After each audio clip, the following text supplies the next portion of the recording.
Alright, what's up guys? I'm Dom. I was originally going to talk about medical marijuana, but instead I decided to rant about stuff. So what am I going to rant about today? I'm going to rant about a few things, and it kind of touches on medical marijuana, just really briefly. We're going to talk about doctors, misdiagnoses, depending on who you are, the FDA, and medical marijuana, and my little brother's story. So, some people say that it's not professional to joke around during presentations. Refer to the slide, that person is wrong, and I don't care. So here's a joke. What do you call a doctor that graduates at the bottom of his class? Dentist. Doctor. Ah. So, Thought I had. kind of a stupid joke, I know, but think about it this way.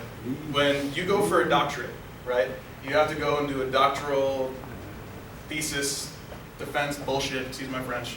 You have to sit in front of like 4 or 5 other doctors, and they have to approve or disapprove what you're talking about. And they have to like tell you that you wrote your paper right, and whatever you're talking about makes sense. If you're a doctor, you have to pass some exams. These are the people that are practicing on you.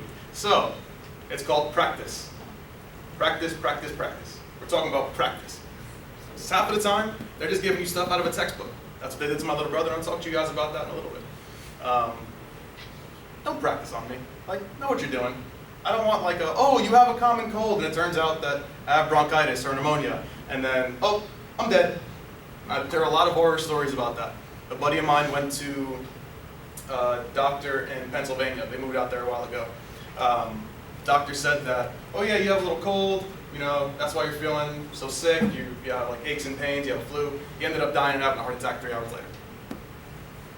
Yeah, you can go ahead and sue the doctor, but that doesn't mean shit for the family.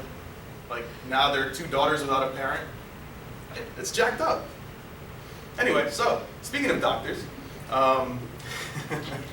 in my opinion, most of them are paid drug pushers. John, you might know a little bit about this from your presentation.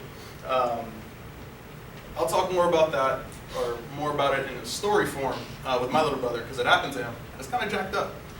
There are a lot of doctors who are upfront about this, where they say that they're sponsored by whatever drug company it is, and they're going to say, oh yeah, you have asthma, and we're going to give you this particular asthma medication. Or, you might not have asthma, and they're going to give you the medication anyway. But there's a disclaimer for them in their patient sheets, or on the drugs themselves that say, we can do this, and it's up to you to know what you actually have. Speaking of which, the FDA. So the FDA is the people in charge of basically allowing drugs to get onto the market. What's really funny about the FDA, when they approve drugs or disapprove drugs, they're not the ones conducting any of the tests. So if you want to talk about a conflict of interest, what if a student were to grade their own test? Perfect, exactly. Thank you. That's wrong.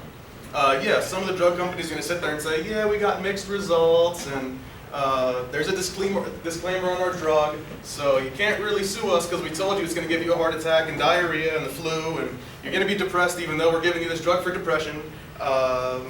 You're also going to have bronchitis, you're going to have, and just the list keeps going. It's like, dude, I have a headache. Why are you giving me all these other bullshit, like, side symptoms? But if you think about it, and if you look at the quote over there, I'll read it for you. It's from a little excerpt from an article I read. It said, the fact is that the FDA does not conduct tests, safety trials, investigations on drugs that are up for approval. The FDA relies completely on research and trials of the pharmaceutical company who develops and applies for a new drug approval. This is not an opinion, this is information. Available online, found in basically any pharmacy textbook. You guys should look it up, figure it out, because it's stuff that you're putting in your own body. I personally do not take any medication that is prescribed to me. I read everything about the medication first, and then I decide whether or not I need that antibiotic or whatever it is. So, Mike's story. That's my little brother. He's 16. He is 6'2", and he's about 300 pounds. He is a monster. And when I say he's a monster, he's a monster. But I'm going to tell you about his story, because it's kind of jacked up. In his freshman year, this is 3 years ago, Michael came home from high school. His freshman year,